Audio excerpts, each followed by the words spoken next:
विश्वानि देव सवितरदुरितानि परासु यद्भद्रं तन्न आसु।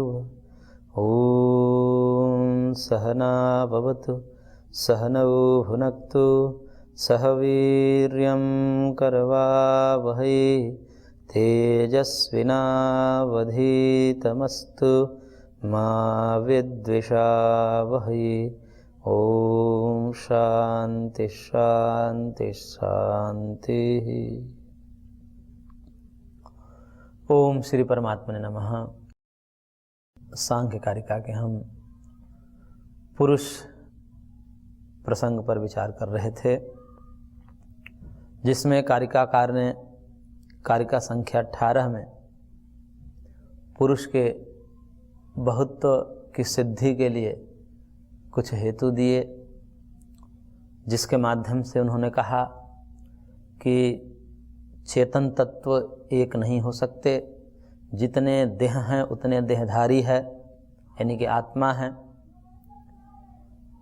और यदि एक चेतन तत्व मानेंगे, देह अनेक होती हुई भी उनमें रहने वाला जो चेतन तत्व है एक ही है, ऐसा स्वीकार करेंगे तो एक साथ सब जन्म लेते, एक साथ सब मरते, एक साथ सब सुखी होते, एक साथ सब दुखी होते, प्रत्येक के अनुभवों का सांकर्य हो जाता, एक के आंखों से देखे हुआ सब अनुभव करते, एक के मन से विचार किए हुए संकल्प को सब अनुभव करते, सबके अंतर मन की बात सब जान जाते, क्योंकि सबकी आत्मा एक ही है। परंतु ऐसा होता नहीं है। इसलिए ऐसा न होने के कारण यही तथ्य सिद्ध कर रहा है, जन्म मरण की प्रवृत्ति, करणों की प्रवृत्ति कि एक बधिर हो जाता है तो अन्य बधिर नहीं होते, एक को सुनाई नहीं देता तो अन्य को सुनाई देता है। ये जो प्रवृत्ति देखी जा रही है, ये सब प्रतिनियत व्यवस्था है। प्रत्येक आत्मा की अलग अलग प्रवृत्ति हैं, अलग अलग अनुभव है, इसलिए अलग अलग चेतन तत्व मानने में ही भलाई है। इसलिए चेतन का नानात्व ही सिद्ध होता है, ऐसा कारिकाकार ने कहा। और एक अंतिम हेतु कारिका संख्या 18 में दिया था कारिकाकार ने, त्रैगुण्य विपर्यात चैव जन्म मरण करणानाम प्रतिनियमात अयुगपत प्रवृत्तेश्च। ये तो कह दिया गया था, इसका हमने विस्तार से विचार पिछली कक्षा में हमने की थी। त्रैगुण्य विपर्यात ये हेतु छूट गया था। तो त्रैगुण्य विपर्यात का मतलब ये होता है कि सब की प्रवृत्ति अलग अलग है। प्रवृत्ति का तात्पर्य जैसे त्रिगुण से है, कोई सात्विक है उसी समय, तो उसी समय कोई राजसिक है और उसी समय कोई तामसिक है। तो एक ही चेतन तत्व एक ही समय में सात्विक हो जाए, राजसिक हो जाए, तामसिक हो जाए, ऐसा संभव नहीं है। जैसे इस शरीर की दृष्टि से विचार करें तो एक समय में हम एक ही स्थिति में रह सकते हैं, या तो सत्व की स्थिति में रह सकते हैं, सत्व प्रधान होकर के ज्ञानात्मक व्यापार कर सकते हैं, या रजस प्रधान होकर के क्रियात्मक व्यापार कर सकते हैं, या तमस प्रधान होकर के आलस्य निद्रा तंद्रा में हो सकते हैं। ऐसा नहीं हो सकता कि एक ही समय में सब प्रवृत्ति हो जाए। कोई व्यक्ति सत्व प्रधान भी रहे एक ही समय में, उसी समय में रजस प्रधान भी हो जाए, उसी समय में तमस प्रधान भी हो जाए, ऐसा संभव नहीं है। काल के भेद से तो संभव है, परंतु यहां पर काल भेद नहीं है। एक ही साथ एक ही काल में कोई सत्व प्रधान है, कोई रजस प्रधान है, कोई तमस प्रधान है, यानी कि कोई सात्विक है, कोई राजसिक है, कोई तामसिक है। तो एक ही चेतन तत्व सब शरीरों में व्याप्त है, और वही एक ही समय में सात्विक भी है, राजसिक भी है, तामसिक है। ऐसा कैसे हो सकता है? ऐसा नहीं हो सकता। इसलिए सात्विक, राजसिक, तामसिक, इनका विपर्य होने से, इनका भेद होने से, इनका विलक्षण होने से पता चलता है कि चेतन तत्वों को अलग अलग ही मानना पड़ेगा। एक आत्मा एक समय में सत्व प्रधान है, दूसरी आत्मा उसी समय में रजस प्रधान है। इस प्रकार से तो व्यवस्थाएं बन जाती है, इसमें कोई सिद्धांत की हानि भी नहीं होती और अनुभव का अपलाप भी नहीं किया जाता। इसमें अनुभव को स्वीकार करते हुए प्रत्यक्ष और आगम के अविरुद्ध ये हम सिद्ध करते हैं और एक सही निर्णय पे पहुंचते हैं। तो इस प्रकार से चेतन का बहुत्व कारिकाकार ने सिद्ध किया। अब चेतन के बहुत्व के साथ साथ ही चेतन के कुछ और गुणधर्म हैं, उसके स्वरूप की भी चर्चा कारिकाकार कर रहे हैं। कारिका संख्या 19 में कह रहे हैं, तस्माच्च विपर्यासात् सिद्धं साक्षित्वमस्य पुरुषस्य कैवल्यं माध्यस्थ्यं दृष्टित्वमकर्तृभावस्य। कह रहे हैं कारिकाकार, तस्माच्च विपर्यासात् सिद्धम, तस्मात् विपर्यासात् से पूर्व कारिका का स्मरण करा रहे हैं कि पूर्व में हमने एक बात कही थी, त्रिगुणम अविवेक विषयः, और उसके बाद कहा था कि तद विपरीतस् तथा च पुमान, कि पहले अव्यक्त व्यक्त में साधर्म्य दिखा दिया और उसके बाद कहा कि इसके विपरीत जो होता है वह पुरुष होता है, यानी कि पुरुष त्रिगुणातीत होता है, पुरुष विवेकी होता है, पुरुष चेतन होता है, पुरुष अपरिणामी होता है। ये बात पहले सिद्ध कर दिया गया है।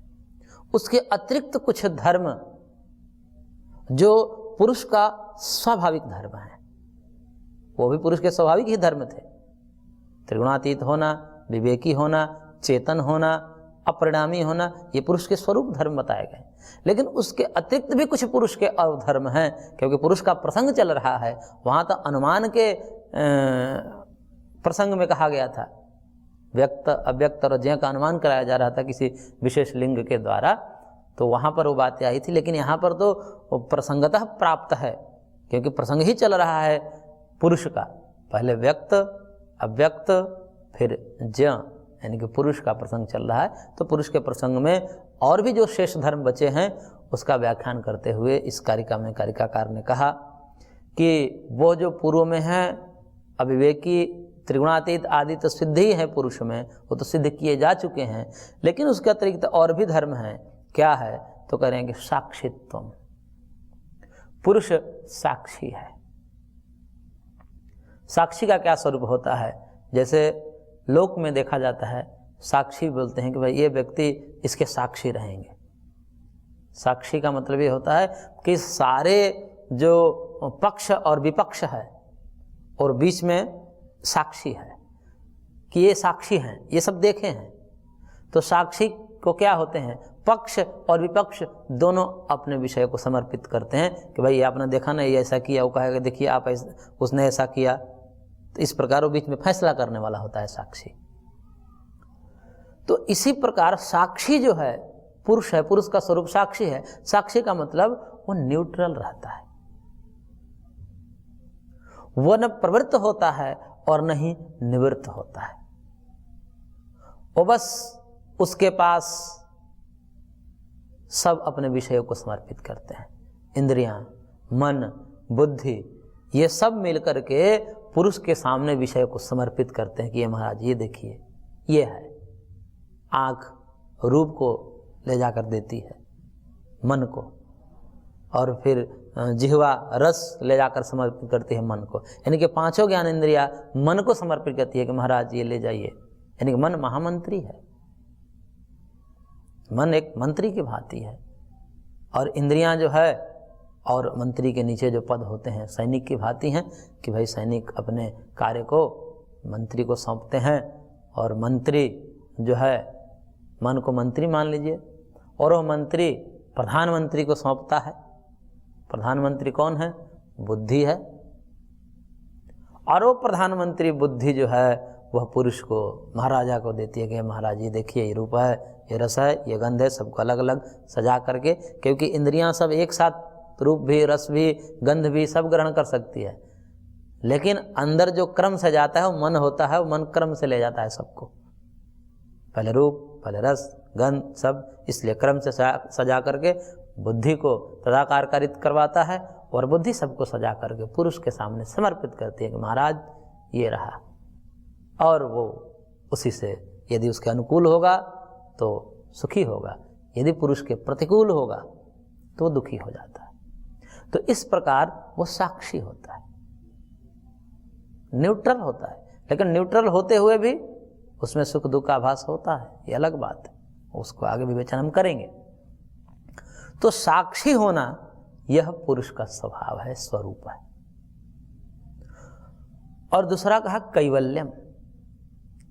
कैवल्यम का तात्पर्य है कैवल्यम भिन्नत्वम इत्यर्थः, अन्यत्वम इत्यर्थः। व्याख्याकार ने कहा कि कैवल्य का मतलब भिन्नत्व, वो विलग है, अलग है। ये बात पहले भी कही जा चुकी है उस हेतु से जिसमें कैवल्यम, अधिष्ठान आदि बात कही गई थी कि इन कारण से चेतन अलग है। तो भिन्नत्व यानी कि कैवल्य मतलब भिन्नत्व होना, ये भी आत्मा का स्वरूप है, स्वभाव है कि वो विलग है, अलग है। वह जड़ तत्व का परिणाम नहीं है, जड़ तत्व से नहीं बना है, वो जड़ तत्व से पृथक है। तो भिन्नत्व होना भी यह चेतन तत्व का स्वधर्म है, स्वभाव है। और तीसरा कहा माध्यस्थ्यम, मध्यस्थ है। मध्यस्थ का तात्पर्य होता है कि जैसे भाष्यकार ने, व्याख्याकारों ने जो दृष्टांत दिया है, मैं उसी दृष्टांत को प्रस्तुत कर रहा हूं कि जैसे एक सन्यासी होता है, वह सन्यासी विरक्त है, किसी गांव में ही ठहरता है। परिव्राजक होते हैं वो गांव में ही कहीं ठहरते हैं, गांव से बाहर। तो गांव में ठहरते हैं, लेकिन गांव में जो कार्य चल रहे होते हैं कृषि आदि, वो उसमें भाग नहीं लेता, वो कृषि नहीं करता, लेकिन सबको देखता है, ये कर रहे हैं, ये कर रहे हैं, ये कर रहे हैं, ये कर रहे हैं, ऐसा। लेकिन वो उसमें प्रवृत्त नहीं होता है, वह केवल देखता रहता। तो इस प्रकार जो देखते रहने का भाव है वह मध्यस्थता है। मध्यस्थ व्यक्ति यही करता है, वो केवल देखता है, वो उसमें लिप्त नहीं होता। और लिप्त होकर के वो सुखी दुखी हो जाए ऐसा नहीं है, वो सुखी दुखी नहीं होता, लेकिन होता भी है। अगली शब्द में यही कहेंगे कि वो सुख दुखी भी होता है। तो कहने का मतलब ये है, मध्यस्थ का मतलब कि वो देखता रहता है। ये जो गुणों का व्यापार चल रहा है, इंद्रियां अपने अपने विषयों को ग्रहण कर रही है, मन संकल्प कर रहा है, बुद्धि अध्यवसाय कर रही है, निश्चय कर रही है, ये सबको देख रहा है, लेकिन देखते हुए भी उसमें लिप्त नहीं होता। तो ये जो देखने का स्वभाव है, मध्यस्थता है। तो माध्यस्थ जो है ये पुरुष का स्वभाव है। जैसे सन्यासी गांव में क्या हो रहा है सब उसके सामने हो रहा है, देखता है, लेकिन वो करता नहीं। सब भोजन पका रहे हैं, वो नहीं पका रहा है। सब कृषि कर रहे हैं, वो नहीं कर रहा है। लेकिन दृष्टित्वम, भोजन वो पका नहीं रहा है, कृषि कर नहीं रहा है, लेकिन वो भोजन करता है। उसी गांव के पके पकाए भोजन को वो भिक्षा के रूप में ग्रहण करके उसका उपभोग करता है। तो भले ही वो मध्यस्थ है, न्यूट्रल है, नहीं करता है, परंतु फिर भी वो भोगता है, वो वहां के अन्न को खाता है। ऐसे ही पुरुष इस शरीर में जो है मध्यस्थ है। इंद्रियां सब काम कर रही हैं, मन काम कर रहा है, बुद्धि काम कर रही है, अहंकार काम कर रहा है, आत्मा काम नहीं कर रहा है। आत्मा इन सबको देख रहा है, इंद्रियां काम कर रही हैं, मन काम कर रहा है, और ये सब। तो मध्यस्थता उसका स्वभाव है। लेकिन ऐसा नहीं है कि जब कुछ लगाव ही नहीं है तो फिर ये संबंध क्यों बना। तो देखिए नहीं, इन सबके जो लाए हुए विषय हैं उसको अनुभव करता है। जैसे वो खेत में काम नहीं करेगा, गांव में कुछ भी चीजें हो रही उसमें भाग नहीं लेगा, लेकिन फिर भी भोजन तो करेगा, भोजन करता है। ऐसे ही वो मध्यस्थ उसका स्वभाव है, वो देखेगा नहीं, करेगा नहीं, लिप्त नहीं होगा, प्रवृत्त नहीं होगा, निवृत्त नहीं होगा कर्मों में, परंतु फिर भी भोजन तो करता है, भोग तो करता है। तो भले ही इंद्रियां देख रही हैं, कान सुन रहा है, त्वचा स्पर्श कर रहा है, रसना रस ले रही है, लेकिन ये इसको अनुभव नहीं कर सकते। ये सब जड़ हैं, आंखें जड़ हैं, ये रूप का अनुभव नहीं कर सकती। देखने का साधन तो हो सकती है, लेकिन दृष्टा आत्मा है। कान सुनने का साधन तो हो सकता है, लेकिन श्रोता आत्मा है। रसना चखने का साधन तो बन सकते हैं, लेकिन रसयिता आत्मा है। तो इस प्रकार से वह भोगता है इन सबों को, दृष्टित्व है उसमें, यानी कि दृष्टित्व भोक्तृत्व समझना चाहिए। दृष्टित्व मतलब भोक्तृत्व, वो भोगता है। और इसलिए अकर्तृभाव से, उसमें अकर्तृत्व भी है, वो करता नहीं है, अकर्ता है।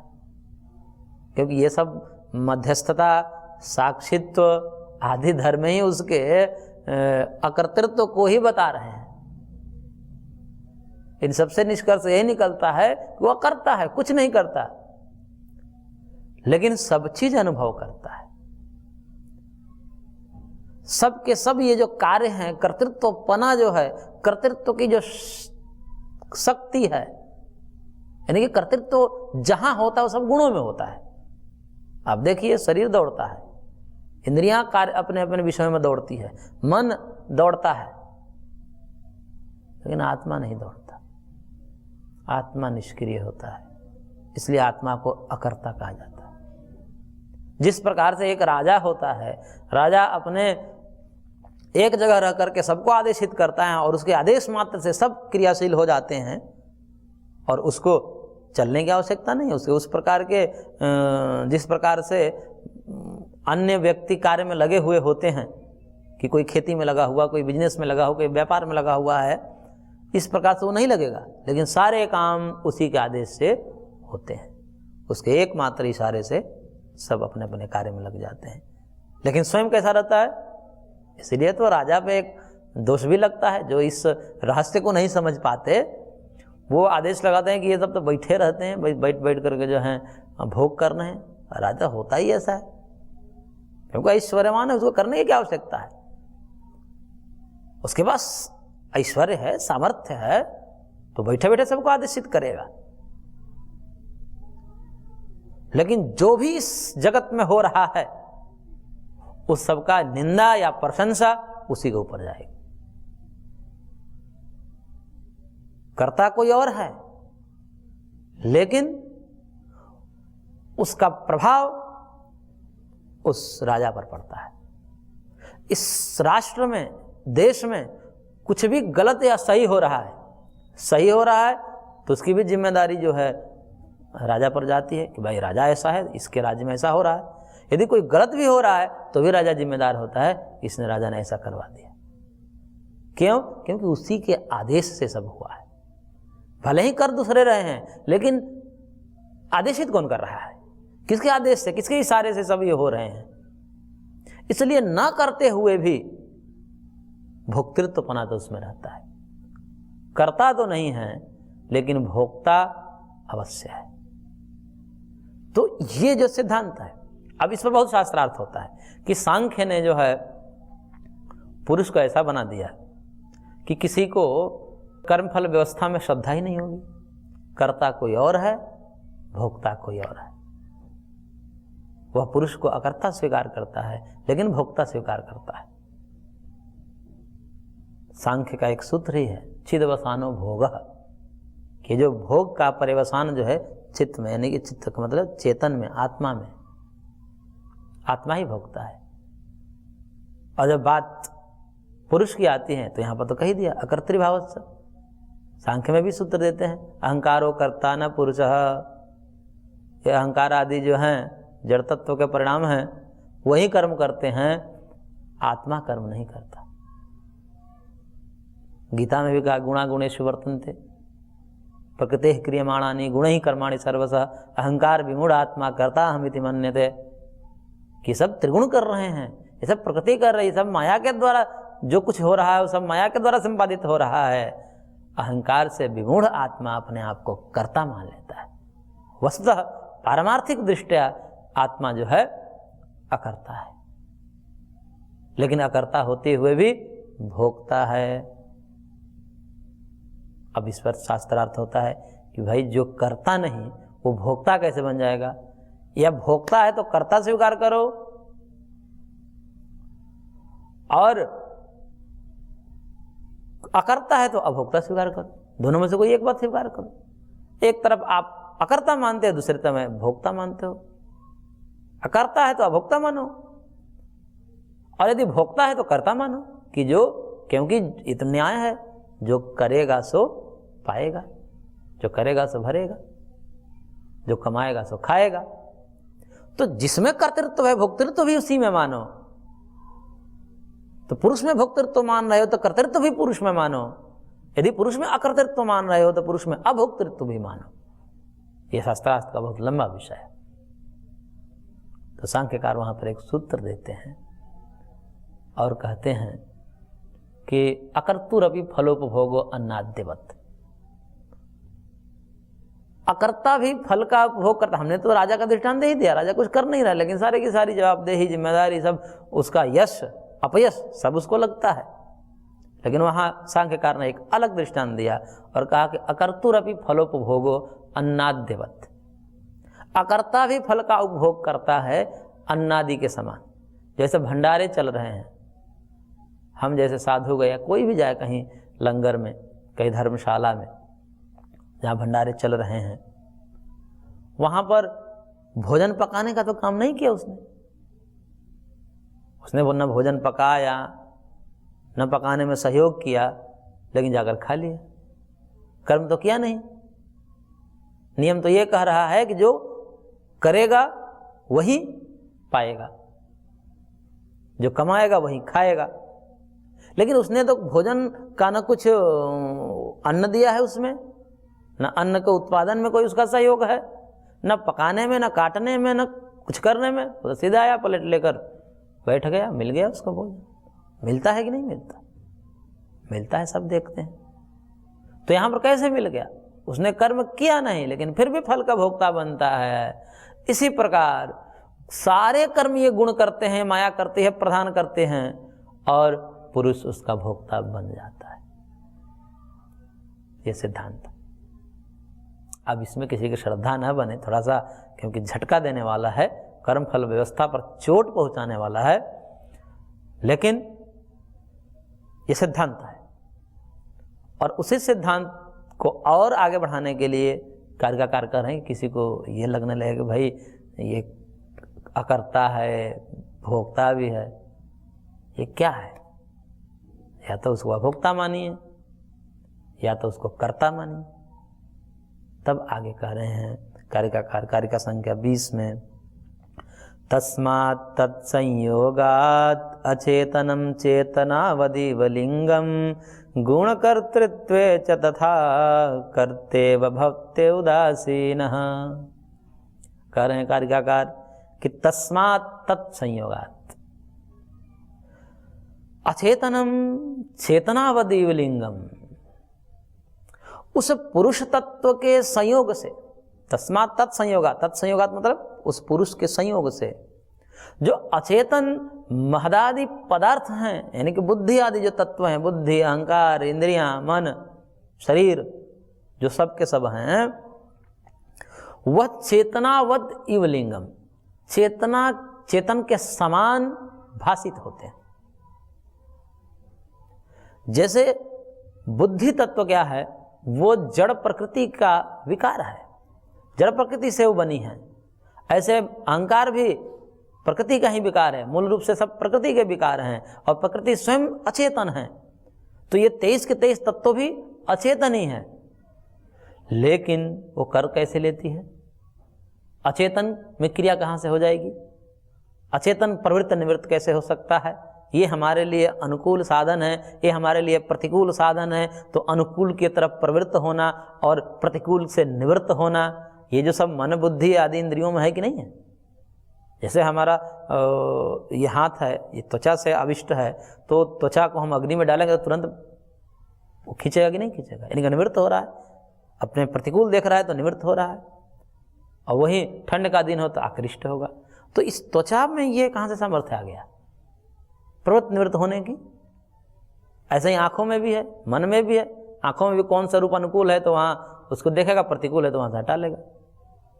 जैसे अत्यधिक प्रकाश है तो आंख अपने आप वहाँ से हटने लगती है, और सौम्य प्रकाश है या सौम्य कोई रूप है अच्छा सा तो उसको देखती है। तो ये क्यों होता है? ये तो है सब जड़ तत्व, इंद्रियां आदि सब जड़ तत्व हैं।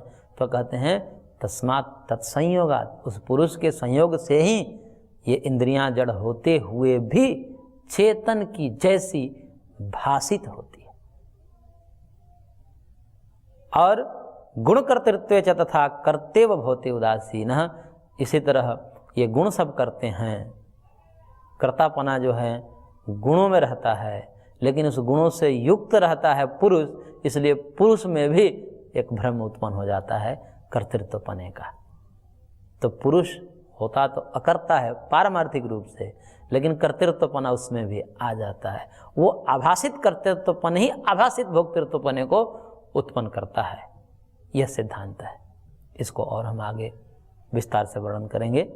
आज की कक्षा को हम यहीं पर विराम देते हैं, शेष अगले अंक में। ओम शांति शांति शांति।